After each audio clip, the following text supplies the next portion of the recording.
You know, and it says a lot about him as a man. Like, when we talked, he's like, why'd you buy me dinner? Just tell me the truth. I said, well, I heard this thing about you. He goes, oh, you heard this thing about me? And I said, I don't know if it's true or not, but I like it. He goes, well, tell me. Enlighten me. And I said, well, you know, sometimes when I'm struggling, my mom will always bring you up. And he's like, your mom?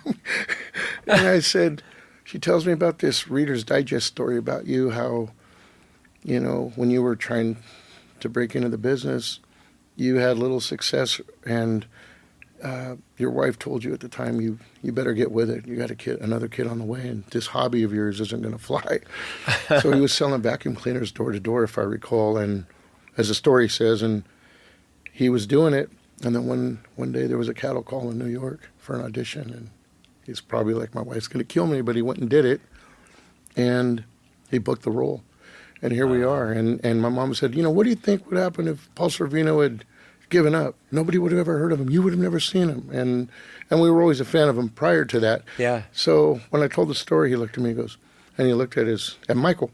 Michael said, it's a true story. My mom was pregnant with me when that happened. Wow. So the validity was there. The beauty of the truth of the story was there. And, you know, it was great.